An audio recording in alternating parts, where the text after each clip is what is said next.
मेरी नई नई जॉब लगी थी और बॉस ने मुझे अपनी खूबसूरत बीवी की मसाज के लिए होटल में उनके कमरे में भेज दिया। मैंने उनके कमर, गर्दन, जांघों की बहुत अच्छे से मसाज की। मेरे मसाज से वह करा उठी। उनके बदन में अजीब सा जोश आने लगा और उन्होंने मुझे अपनी बाहों में भर लिया।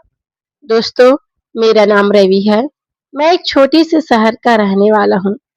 अपने शहर में ग्रेजुएशन की पढ़ाई के बाद मैं दिल्ली में शिफ्ट हो गया था।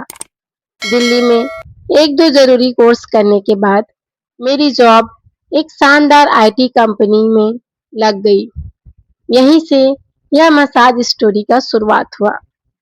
कुछ महीनों में ही मेरे बॉस ने कंपनी के मालिक यानी बड़े बॉस से मेरी जान पहचान करवाई और मेरी ईमानदारी और काम के बारे में भी बताया। बड़े बॉस काफी खुश हुए और उन्होंने मेरा हौसला बढ़ाया। मेरे बड़े बॉस का नाम विजय था। साल भर में विजय सर मेरे काफी करीब आ गए थे। उन्होंने अपने कई काम मुझे कहने शुरू कर दिए थे। उन्होंने मेरी सैलरी भी बढ़ा दी थी।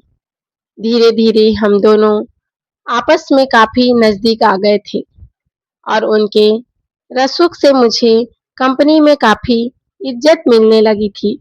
वे एक बहुत बड़े आदमी थे, तो मैं भी ईमानदारी से अपनी नौकरी कर रहा था। दोस्तों, मैं दिल डॉल से काफी मजबूत और खूबसूरत हूँ। लड़कियां मुझ पर जल्दी ही फिदा हो जाती है, लेकिन मैं लड़कियों से जल्दी घुलता मिलता नहीं हूँ। उनसे दूरी बनाकर रखता हूँ। इसी तरह से समय बीतता गया और धीरे धीरे मुझे लगने लगा कि मेरे बॉस थोड़े परेशान से रहते हैं। एक दो बार मैंने पूछने की भी कोशिश की, लेकिन मेरे बॉस ने बात टाल दी। एक बार दीपावली पर बॉस ने मुझे अपना इंटरनेट सही करने के लिए घर पर भेजा था। उनका घर एक बेहद पॉश कॉलोनी में एक हवेली नुमा बना हुआ था। मैं घर पर गया तो वहाँ गार्ड्स भी थे। उन्होंने मुझे अंदर जाने दिया। अंदर बॉस की वाइफ थी, नेहा मैडम। एक बेहद खूबसूरत, आकर्षक, जवान और किसी परी जैसी थी। उन्होंने मेरे साथ बड़े ही प्यार से बात करते हुए मुझे राउटर और इंटरनेट की प्रॉब्लम बताई। मैं उसे ठीक करने के बाद लौट आया। उनके घर जाकर मुझे पता चला कि विजय सर की कोई औलाद नहीं थी।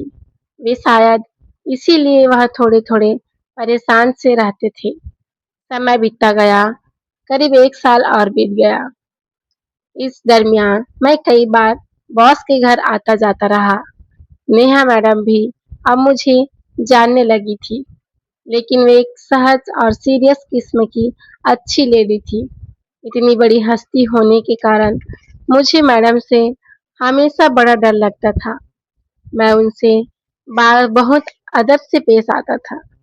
अब यह भी होने लगा था कि कभी-कभी बॉस मुझे अपने साथ पार्टी में भी ले जाने लगे थे।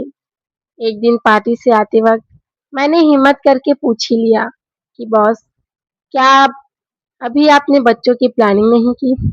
उन्होंने उस दिन काफी शराब पी रखी थी, इसलिए वे भी बताने लगे। उनके बताए अनुसार उनमें कोई प्रॉब्लम थी। उन्होंने कई बार डॉक्टर से चेकअप भी करवाया था, लेकिन वे सफल नहीं हुए। अब मैं समझ गया कि बॉस बच्चा पैदा करने में अक्षम है। यूं ही दिन निकलते गए। अब सर्दियों का मौसम आ गया था। फिर दीपावली के पास बॉस ने मुझसे कहा कि अपना सामान पैक कर लेना। अगले वीक शिमला में एक मीटिंग है। हमको 2-3 दिन की शिमला ट्रिप पर चलना है। उसके लगभग 1 महीने बाद हम लोग बैंगलोर शिफ्ट हो जाएंगे। उन्होंने उस बारे में मुझे काफी कुछ बताया। उसके अनुसार बैंगलोर में हमारी कंपनी की एक नई ब्रांच खुली थी। उसी सिलसिले में यह सब चल रहा था। फ्राइडे मॉर्निंग मैं बॉस के घर पहुंच गया। देखा कि बॉस अपनी कार में जाने वाले थे और नेहा मैडम भी साथ में जाने वाली थी। हम लोग 12 बजे के आसपास शिमला पहुंच गए। वहां बॉस ने ऑलरेडी एक 5 स्टार होटल में एक बड़ा रूम और मेरे लिए एक सिंगल रूम बुक करवा रखा था। होटल में पहुंची तो बॉस की गर्दन में काफी दर्द हो रहा था। मैंने थोड़ी बहुत मसाज की ट्रेनिंग ली हुई है, इसलिए मैंने बॉस की गर्दन पर थोड़ी देर मसाज की। बॉस एकदम सही हो गए और बोले, वाह रवि, तुम्हारे हाथों में तो जादू है। फिर मैडम को ड्रॉप करने के बाद बॉस मुझे अपने साथ ले गए। मार्केट में पहुंचकर बॉस ने मुझसे अचानक पूछ लिया, तुम्हें मसाज करनी आती है क्या? आज तुमने मेरा दिन बना दिया, वरना मेरी गर्दन काफी अकड़ गई थी। तो मैंने भी अपने झोंक में कह दिया, हाँ सर, मैंने ट्रेनिंग ली हुई है। उस दिन बॉस एक मीटिंग में चले गए और मैं मॉल रोड पर घूमने लगा। करीब 1 घंटे बाद बॉस का कॉल आया तो मैं उनके पास आ गया। उन्होंने बोला कि शाम को उनकी एक और मीटिंग है इन्वेस्टर्स के साथ। मैं चुपचाप बॉस को सुनता रहा। वे मुझे अपना क्रेडिट कार्ड थमाते हुए बोले, तुम इस कार्ड का यूज करके बाजार से मसाज का सामान लेकर होटल चले जाओ और मैडम को मसाज दे देना। यदि तुम चाहो कि कुछ और जरूरी सामान भी लेना है तो खरीद लेना।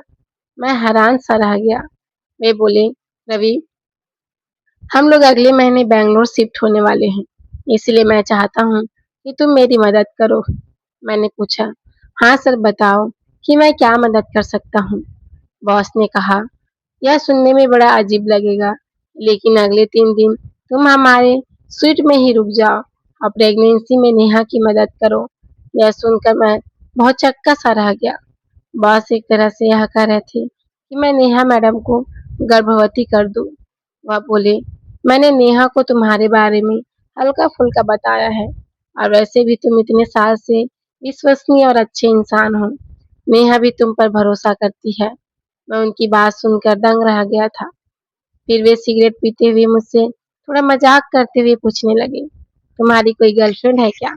मैंने नाम में गर्दन हिला दी और कहा, सर, मुझे आपकी बात। उन्होंने मुझे बीच में ही रोकते हुए कहा, वह सब छोड़ो और यह सब सामान ले आओ, मुझे लेट हो रहा है। तुम मेरे छोटे भाई जैसे हो, तो जो मैंने कहा प्लीज उसे मेरे लिए करो। इतना कहकर बॉस चले गए। मैं समझ नहीं पा रहा था कि यह सब क्या हुआ है। खैर, मैं डरते डरते मार्केट चला गया। वहां से कुछ एसेंशियल ऑयल और बॉडी ऑयल, कुछ गुलाब और चमेली के फूल, एक छोटा एक बड़ा चीनी मिट्टी का बर्तन और कुछ सफेद टॉवल ले लिए। उसके बाद मैं संकुचाते हुए, मन में एक अज्ञात डर लिए हुए होटल की ओर बढ़ने लगा। होटल पहुंचकर मैंने बॉस के स्वीट के बाहर जाकर बेल बजाई। मैडम ने मुझे दरवाजे में बनी स्पाई आई से देखा और दरवाजा खोल दिया। मैडम ने पूछा, वीजा नहीं आए? मैंने बोला, बॉस की एक मीटिंग है अभी शाम को, इसलिए वे देरी से आएंगे। फिर मैं डरते डरते बोला, मैडम, बॉस ने मसाज के लिए। आधी बात कहकर मैं उन्हें वह सारा सामान देने लगा। मैडम ने सामान पकड़ते हुए कहा, क्या मसाज? उनके यहाँ पूछते ही मेरी तो जान ही निकल गई। मैं चुप था, अब क्या बोलता। फिर जैसे तैसे हिम्मत करके मैंने कहा, बॉस ने बोला था कि मैडम को मसाज दे देना। तभी मैडम बोली, अच्छा, मैं तो डर ही गया था। फिर मैडम बोली, तुमको मसाज करनी आती है क्या? मैंने नजरें झुकाए झुकाए बोला, जी मैडम, मैंने पहले एक छोटी ट्रेनिंग ली थी। मैडम ने कहा, अच्छा चलो, देखेंगे तुम्हारी ट्रेनिंग। मैंने मैडम को सामान पकड़ाते हुए कहा, मैडम, मैं अपने कमरे में चेंज करके आता हूँ। मैडम ने अपने रूम का कार्ड देते हुए कहा, ओके, तुम अपने कमरे में जाकर चेंज कर आओ, फिर कार्ड से खुद ही मेरे रूम को अनलॉक करके अंदर आ जाना। मैं अपने रूम में गया, उधर एक बड़ी सी सांस ली। उस वक्त मुझे खुशी से ज्यादा डर लग रहा था कि आज क्या होगा। मैंने बाथरूम में जाकर खुद को तैयार कर लोअर और टी शर्ट पहनी। फिर खुद को शीशे में कई कई बार निहार कर मैडम के रूम में जाने लगा। मेरे मन में ख्याल आया कि हो सकता है आज कुछ ऐसा वैसा हो जाए, तो मुझे तैयारी से जाना चाहिए। इसलिए मैं वापस कमरे में आया, अपने कमरे उतार कर खाली लोअर पहन लिया। वापस हिम्मत करके मैडम के रूम पर पहुंचा। रूम अनलॉक करके अंदर गया। पता चला रूम में कोई नहीं है। वॉशरूम से कुछ आवाजें आई। लगा कि मैडम शायद वॉशरूम में है। बॉस का बहुत ही महंगा स्वीट बुक करवाया हुआ था। उसमें सब सामान मौजूद थे। वही मसाज टेबल के ऊपर ही मसाज का सामान देख रखा हुआ था। मैंने खुद को बिजी करने के लिए चीनी मिट्टी के बड़े वाले बर्तन में गर्म पानी लिया, उसमें छोटे वाले बर्तन को रखा, उसमें बॉडी ऑयल, थोड़े-थोड़े एसेंशियल ऑयल और कुछ फूल पत्ती डालकर एक ओर रख दिए। टॉवल वगैरह बाकी का सामान निकाल कर चेक करने लगा। तभी मैडम वॉशरूम से बाहर आई। मैंने मैडम को देखा तो देखता ही रह गया। वे एक बड़े से फूल वाले टॉवल में थी। मैडम किसी उर्वशी मेनका जैसी अप्सरा सी लग रही थी। उनको देखते ही मुझ में एक करंट सा दौड़ गया। वे अपने बालों को इकट्ठा करके पीछे बांधते हुए मसाज टेबल पर आकर उल्टी लेट गई। मेरी अभी भी हिम्मत नहीं हो रही थी, इसलिए मैं वहीं इधर ही फालतू सेटिंग में लगने का दिखावा कर रहा था। थोड़ी देर में मैडम बोली, आज ही तैयारी हो जाएगी या कल तक का टाइम लगेगा? मैंने बोला, नहीं मैडम, बस रेडी है सब। उस वक्त ऑयल भी थोड़ा गर्म हो गया था। मैंने मैडम के पंजों से मसाज शुरू कर दी। पहले मैडम के पैर, पिंडलियां, फिर धीरे धीरे पैरों पर घुटने तक मसाज करना शुरू कर दिया। मैडम के पैर ऑयल से ज्यादा चिकने थे। मेरा तो दिल जोर से धड़कने लगा। मैंने टॉवल को थोड़ा ऊपर किया, ऊपर से पैरों की मसाज करने लगा। मैडम की हालत खराब हो रही थी। फिर मैं मैडम की हथेलियों से होते हुए हाथों की मसाज करने लगा। उनकी पीठ से टॉवल को रोल करके नीचे तक ले आया। उनकी उभरी हुई कमर पर लाकर सेट कर दिया। मेरे बदन में एक झटका सा लगा। मैंने देखा कि मैडम ने अंदर कुछ नहीं पहन रखी थी। यह देखकर मेरा थोड़ा हौसला बढ़ गया कि मैडम खुद देने के मूड में हैं। मैं धीरे-धीरे उनकी पीठ की मसाज कर रहा था। तभी मैडम ने बताया कि उनके कंधे और गर्दन में दर्द रहता है। मैंने उनकी गर्दन और कंधों पर मसाज करनी चाहिए, लेकिन साइड में खड़े होकर अच्छे से हो नहीं पा रही थी। तो मैंने मैडम से कहा, मैडम, मैं ऊपर आकर मसाज कर देता हूँ, साइड से अच्छे से हो नहीं पाएगी। इस पर मैडम कुछ नहीं बोली। मैं पीछे से मैडम के पैरों के ऊपर बढ़ने की कोशिश कर रहा था, तो लोअर के कारण बैठा नहीं जा रहा था। शायद मैडम को भी मेरे बदन की गर्मी का होने का एहसास हो गया था। मैडम बोली, लोअर हटाकर टॉवल पहन लो, वरना तुम्हारे कपड़े खराब हो जाएंगे। ये सुनकर मेरा हौसला और बढ़ गया।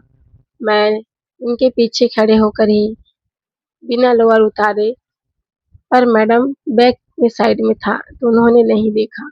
मैंने जल्दी से एक टॉवल लपेटा और मैडम के ऊपर आकर पैरों पर बैठ गया। मैं आगे को झुककर मैडम की पीठ और कंधों की मसाज करने लगा। मैडम को दर्द से आराम भी मिल रहा था और उनकी कभी-कभी मद भरी सिसकारी सी भी निकल जा रही थी। यह देखकर मैं और ज्यादा झुकने की कोशिश करने लगा। कुछ देर इसी तरह से मसाज करने के बाद मैं मैडम के पैरों और जांघों पर फिर से मसाज करने लगा। धीरे-धीरे मसाज करते-करते मैंने मैडम की टॉवेल को थोड़ा ऊपर कर दिया। मैं अब टॉवेल के अंदर तक हाथ ले जाकर तेल लगाने लगा। मैं फिर से ऊपर आकर उनके पैरों पर बैठ गया। इस बार मैं अपनी टॉवेल को आगे से दोनों साइड में करके बैठा। मैंने फिर से मैडम की कमर की मसाज शुरू कर दी। जैसे ही अपने हाथ मैडम के कंधों और गर्दन तक ले जाता, वो कराह उठती। मैडम अब भी कुछ नहीं बोली, तो मेरा हौसला और बढ़ गया। अब मैं जानबूझकर आगे झुक-झुक कर मैडम की गर्दन और कंधों की मसाज कर रहा था। पूरा रूम ऑयल और फूलों की खुशबू से मादक हो चुका था। करीब 20 मिनट तक अच्छे से कमर और उनके मसाज करने के बाद मैंने मैडम से गुहार लगाई, मैडम सीधी लेट जाइए, अब आगे से मसाज कर देता हूँ। मैडम ने कमर पर टॉवेल लपेटा हुआ था और ऊपर का हिस्सा आकर्षक दिख रहा था। वे हिचकिचा रही थी क्योंकि उनके उभार दिख रहे थे, इसलिए मैंने एक छोटा टॉवेल उनके उभार कवर करने के लिए दे दिया और मैडम अपने उभारों को कवर करती हुई जैसे ही सीधी लेटी, उनकी नज़र मुझ पर पड़ी। मैं एसी रूम में भी पसीने से भर रहा था। तभी मैंने जल्दी से मैडम को आइस कवर करने वाली ब्लैक पट्टी दे दी। मैडम ने झट से अपनी आंखों पर पट्टी पहन ली। मैंने कहा, मैडम, आप बहुत ही ज़्यादा खूबसूरत हो, तो मेरी हालत खराब हो गई है। पहली बार मैडम थोड़ी-सी मुस्कुराई और बोली, अच्छा ये बात है क्या? फिर मैंने थोड़ी देर मैडम के पैरों की और जांघों के अंदरूनी भाग की अच्छे से मसाज की। खूबसूरत ऑयल से मैंने उनकी मसाज की, जिससे उनकी कमर कावड़ ढा रही थी। उनके सामने सारी हीरोइन फेल समझ आ रही थी। टॉवेल के ऊपर से मैडम के बड़े-बड़े उभार मुझे ललचा रहे थे। फिर मैंने धीरे-धीरे पेट के ऊपर से टॉवेल के अंदर तक हाथ ले जाने शुरू कर दिए। 1-2 बार तो उन्होंने थोड़ा बहुत हाथों से रोकने की कोशिश की, लेकिन फिर वे भी मस्त हो गईं। धीरे-धीरे मेरे हाथ मैडम के ऊपर जम गए थे। मैडम की क्या सुंदरता थी, एकदम परफेक्ट साइज के थे। वे मस्त होकर बोली, तुम्हारी कोई गर्लफ्रेंड वगैरह है क्या? बताया नहीं। मैडम, उन्होंने फिर से पूछा, कॉलेज में तो होगी ही। मैंने बताया नहीं मैडम, हमारा छोटा सा शहर है तो कोई लड़की मेरी दोस्त बन ही नहीं पाई। उन्होंने थोड़ा चौंकते हुए पूछा, इसका मतलब तुम अभी भी? मैंने कहा जी मैडम। मैडम ने कहा तभी उसी वक्त मैडम के होठों पर पता नहीं क्यों एक अजीब सी मुस्कान फैल गई। उन्होंने तभी सब शब्द शायद अपने पति की पसंद के लिए कहा था। मैडम को मेरे प्यार की कल्पना ने खुश कर दिया था। दोस्तों, आपको स्टोरी कैसी लगी? ये स्टोरी पसंद आए तो प्लीज़ चैनल को लाइक शेयर एंड सब्सक्राइब करें। Thank you for watching.